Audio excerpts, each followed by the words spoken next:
Alrighty, so here's a question for you. Does it take a skilled technician to 3D scan, or is an idiot completely capable of it?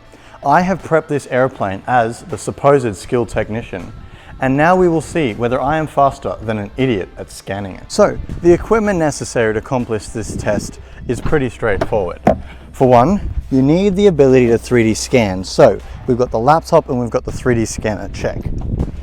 Now, an additional piece of equipment that I like, hashtag not sponsored, is my Jackery. Just makes scanning a bit easier. But what's critical to determining if an idiot can 3D scan is our very own idiot.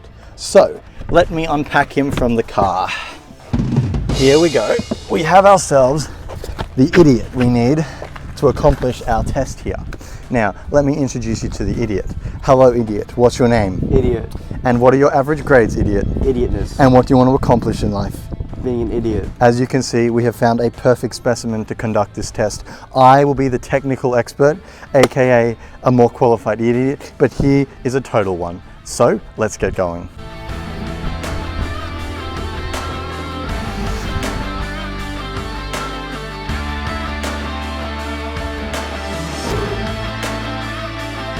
It's not working. Alright, so this is a laptop, 13th gen i9 RTX 460. This is a 3D scanner, shiny 3D. Don't know what that is, never touched it in my life. So, today we'll be 3D scanning this front of the plane, right over there. Yeah.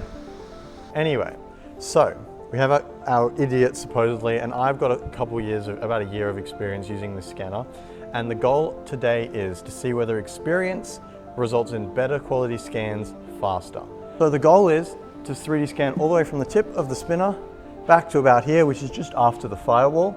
We're going to be doing the entire circumference of this cowl here.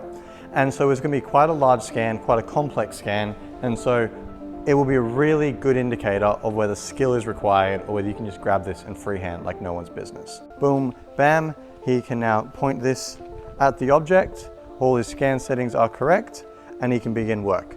Let's see how well he does. Timer starts now. So Jared, tell me about your experience 3D scanning for the first time. It's frustrating. What have you learned in the last 20 minutes that has... It does not like flat surfaces at all. Being short, shorter than the plane. Yeah. So when I was scanning, and I lost tracking, and then I went back and I thought it was another place, not the place I was trying to be at, because I was trying to regain tracking on a flat surface where I could think of many other places where it could be. Alrighty, so Jared just spent about an hour 3D scanning, and we'll be able to show you the scans when we go to review later, but 1 hour of work equals whatever he's got.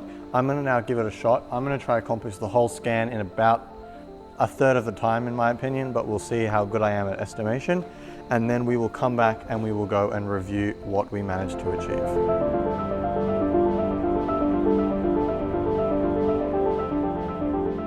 So there we go, the scans are complete. Jared, how was your experience? Horrible.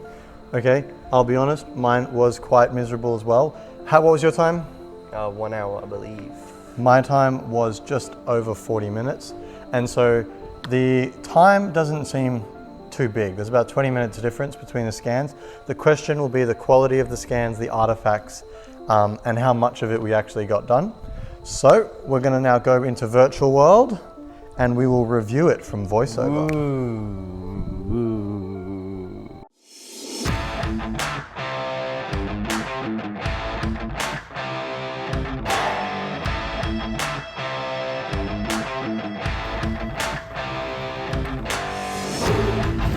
Come back, come back. No, please, take me with you.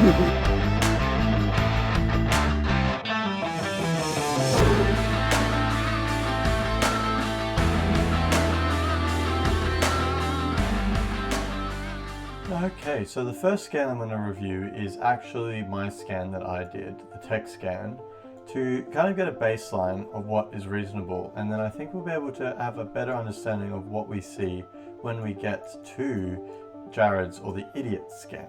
Now what I can notice is this side, where I did have a lot of trouble, there's actually quite a bit of artifact, and you can see layering, where you've got multiple scan layers aligned, and also you've got this fuzz. Now you notice this fuzz basically means, and if we zoom in we can really see that the data was quite noisy and wasn't quite certain.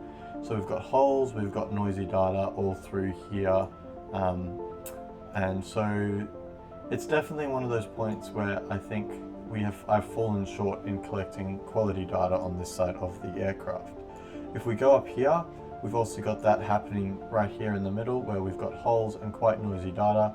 The surface was not well confirmed, and so that's definitely a problem. However, if we come over here, we'll notice that this side I did initially is quite perfect in terms of it. You've got the surface scan so good that you can see the dots, you can see the lines, you can see tape. The detail is there over here, obviously. We've got this grill, this exhaust grill, really nicely output. And underneath, one of the big things that happened in post-processing was actually that the exhaust managed to disappear. So they got processed out, but that's not too much of a hassle. So scan 1 was a complete, and as you can see, I managed to scan up to the point I wanted to completely.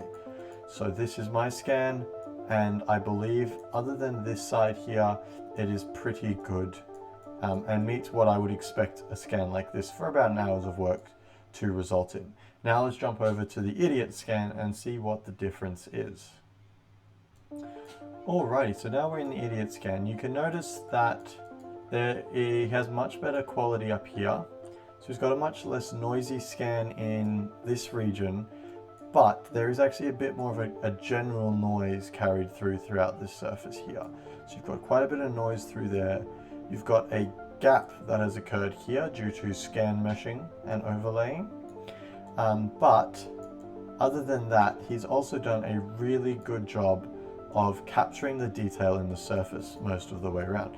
In fact, I would venture to say he's even done a better job over here than I managed to do. So that's quite impressive for a first time scan.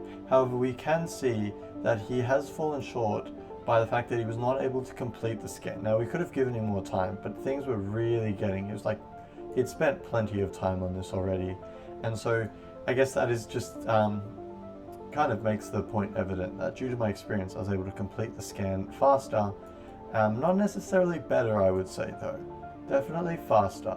And that probably just comes down to learning hand movements and understanding how to set the thing up, and that is only gained by experience and practice, so I can't hold that against him. He has missed a bit of details here that I've got in the other scan, but I think he was just concerned and jumped straight into it. So overall, I'd rate this as more than acceptable. Fell short of the client brief, but I can't complain, he's done quite well.